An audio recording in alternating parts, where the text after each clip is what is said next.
ৰঙালী বিহুৰ বতৰত আৰম্ভ হৈছে মধ্য অসমৰ পৰম্পৰাগত গোঁসাই উলিওৱা মেলা। দেওবাৰে ৰহাত অনুষ্ঠিত হয় প্ৰথমখন গোঁসাই উলিওৱা মেলা। তিৱাসকলৰ ঐতিহাসিক পাছৰজা স্মৃতি বিজড়িত তথা টপাকুচীয়া মেলা হিচাপে খ্যাত এই মেলাক লৈ পুৱাৰে পৰা অঞ্চলটোত এক উখল মাখল পৰিৱেশৰ সৃষ্টি হয়।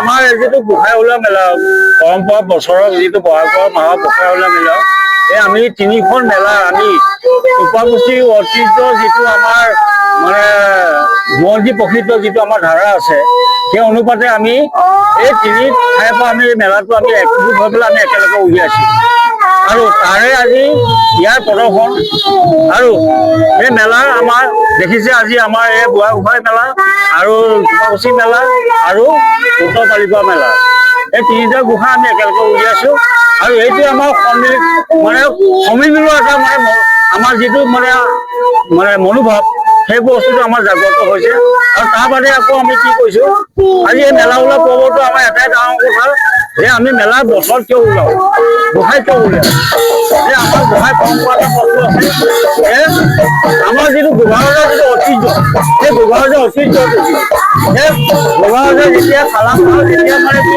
এই মধ্য অসমৰ যেতিয়া আক্ৰমণ কৰিবলৈ সাজু হৈছিল সেই প্ৰস্তুতত আমাৰ যিমানখিনি গোভাৰজকে আদি কৰি জাতি কাছলে যিমান পাছৰজা আদি কৰি সকলোকে ৰজাকে আমোদন কৰিছিলে কৰ্ণ সামন্ত আৰু তেওঁলোকে সেই কৰ্ণ সামন্ত সাজুঘৰ দেখি পেলাই আজি সেই বস্তু তেওঁলোকে স্থগিত হৈ গ'ল তাৰমানে তেওঁলোকে আক্ৰমণ কৰিবলৈ সাহস নকৰিলে আৰু সেই উৎসৱ হিচাপে আজি মেলা উৎসৱটো পালন কৰা হৈছে।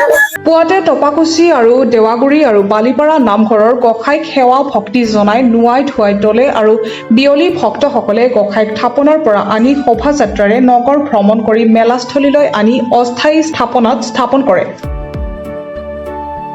ইয়াৰ পিছতে আৰম্ভ হয় নাম কীৰ্তন হৰিনামৰ ধ্বনিৰে মুখাৰিত হৈ পৰে মেলাস্থলী আৰু বছৰটোৰ বাবে সকলোৰে মংগল তথা বিশ্ব শান্তিৰ কামনাৰে ঈশ্বৰৰ ওচৰত প্ৰাৰ্থনা কৰে উপস্থিত সকলোৱে।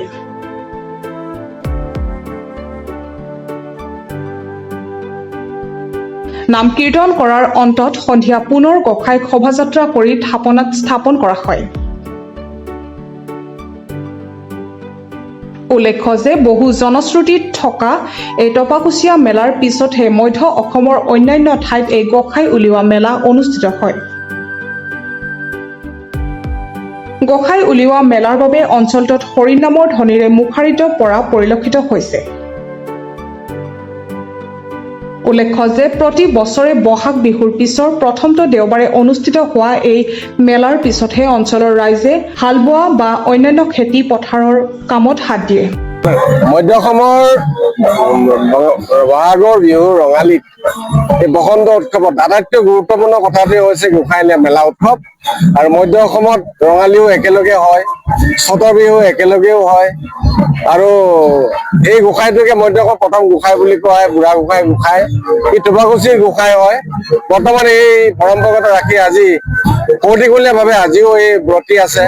এই গোঁসাইলা পথাৰতে হয় আৰু বিভিন্ন ঠাইত বুঢ়া গোঁসাই আহে, বিভিন্ন নামঘৰৰ পৰা গোঁসাইবোৰ আহে আৰু এইখন পথাৰতে আহে আৰু এইখন পথাৰত উলিওৱাৰ পিছত পাছৰজীয়া নিয়ম আছে। পাছৰজীয়া নিয়মতে বহাগ বিহুৰ পিছতো দেওবাৰটো টপাকুচি মেলা, বুঢ়া গোঁসাই মেলা, দ্বিতীয়টো বাৰবজীয়া মেলা, তৃতীয়টো মেথিৰ মেলা, তৃতীয়টো খৰা মেলা, শেষৰ চতুৰ্থটো হৈছে কাইগৰ মেলা আৰু এই মেলাৰ মাজতে পাছৰজা, খাটৰজা আৰু দাঁতিল ৰজাবিলাকৰ বিভিন্ন মেলা হয় আৰু এটা প্ৰবাদ আছে, সকলোৰে এটা বিশ্বাস আছে যে এই গোঁসাইসমূহ পথাৰলৈ উলিয়ালে জনমংগল হয়, জনকল্যাণ হয়, কৃষিভূমি নৰণ হয়। সেইবোৰ পৰম্পৰাগত ৰাখি পেলাই এই উৎসৱটোত সকলোৱে গুৰুত্ব দিয়ে, আটাইতকৈ বেছি গুৰুত্ব দিয়ে। সকলোৱে মিলি এসাঁজ খাই আলহী মাতে, বিভিন্ন ৰং ৰহস্যৰে ভৰ্তিপূৰ হৈ পৰে। গতিকে আজিৰ এই পথাৰখন আমি বিভিন্ন ঠাইৰ পৰা মেলা আহে আমাৰ নিজৰ ঠাইলৈ। ইয়াত দেৱাগুৰি নামঘৰৰ পৰা আহে, টপাকুচি নামঘৰৰ পৰা আহে, বালিপাৰা নামঘৰৰ পৰা আহে, সেইপিনে বুট টপাকুচি উলিয়াই বেলেগকে উলিয়াই তেখেতসকল বুঢ়া গোঁসাই উলিয়াই তেখেতলোকৰ তাতেই দেৱাগুৰি নামঘৰৰ পৰা ইয়ালৈ আহে এই গোটেইকেইটা লগ লাগি পেলাই ইয়াতে হৈ আছে তাহান গৃহৰ পৰা আৰু এই তাহান দেৱৰ যিটো পৰম্পৰা সেইটো আগলৈকে চলি যাব আৰু চলি থাকিব।